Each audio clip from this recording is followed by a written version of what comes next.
تستمعون إلى مقالة دين المعلومة بقلم الأديب حاتم الشهري.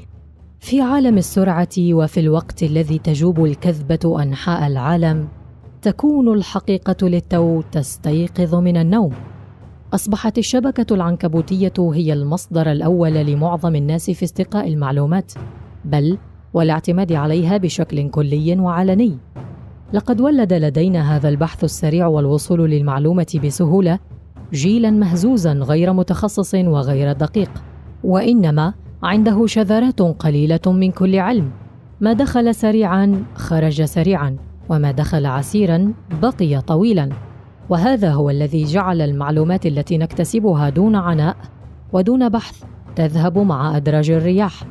ليس لدي مشكلة مع التزود من المعلومة من الكتب المصورة أو المطابقة للكتب المنشورة، لكن الطامة الكبرى هي اعتماد الناس على المنتديات والمواقع العامة أو المواقع التي تدعي أنها متخصصة في التاريخ والطب والتجميل وغيرها. يشيب رأسك حينما ترى نصاً مكذوباً أو مختلقاً يطير في مواقع التواصل الاجتماعي ويفوز بإعجاب كثير من الناس، أو نص صحيح لكنه وظف بطريقة خاطئة وفهم بمنظور قاصر، كما حدث مع المقولة الخالدة لابن سينا: بلينا بقوم يظنون أن الله لم يهد سواهم، وتم تداولها على أن ابن سينا قصد بها الفقهاء والمتكلمين، وهذا خطأ شنيع، بل كان المقصود بها المتعصبين من الفلاسفة، وهذا هو الثابت في كتابه منطق المشرقيين. وسبب هذا اللبس ما قاله أحدهم في أحد المنتديات قديما، وتلقفوا الناس عنه هذا اللبس.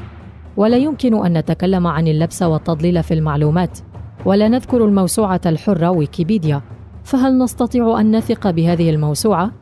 وكيف نستطيع أن نحكم على جودة بياناتها وهي التي تسمح للجميع بالتحرير والتعديل على جميع المواضيع فيها، لا سيما أنها لا تملك أي لجنة للمراجعة ولا للتدقيق، وبإمكان أي شخص وضع مقالة مضللة مبنية على معلومات مزيفة. ومن العجيب في هذه الموسوعة أنك ترى الشيء ونقيضه، وهذا يرجع إلى السياسة المفتوحة التي تعتمد عليها. هناك أخطاء جمة في المعلومات الطبية، وهذا مثبت بدراسة أجريت عام 2014 وأثبتت أن هناك 9 أخطاء في كل 9 مواضيع من أصل 10. وهناك دراسة شملت الموسوعة ككل وليس فقط المعلومات الطبية، فقد ذهبت البروفيسورة مارشيا ديستاسو التي قادت فريقاً بحثي للتأكد من صحة معلومات الموسوعة إلى القول بأن نحو 6 من كل 10 مواضيع تحوي أخطاء تتعارض مع حقائق أساسية، إما نتيجة لجهل المساهم أو خطأ غير مقصود منه أو لتشويه متعمد للحقائق غرضه الأوحد هو التخريب. 60% من مواضيع ويكيبيديا تحوي أخطاء تتعلق بحقائق لا جدال حولها. من الصعوبة بمكان تخيل استمرار الوضع على هذا النحو. 60% من المواضيع المغلوطة والمشكوك في صحتها ليست أمرا يستهان به بأي حال من الأحوال.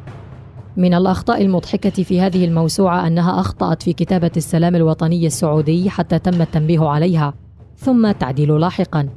لا يكفي أن نشير إلى أخطاء ويكيبيديا دون طرح البديل المناسب لها.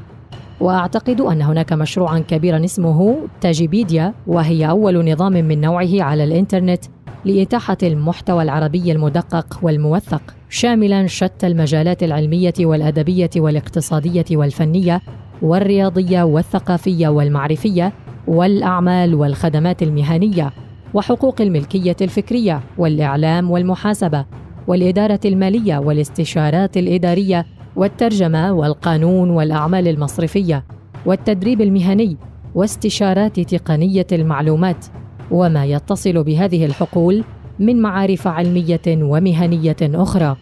المعلومة دين، فاعرف عمن تأخذ دينك.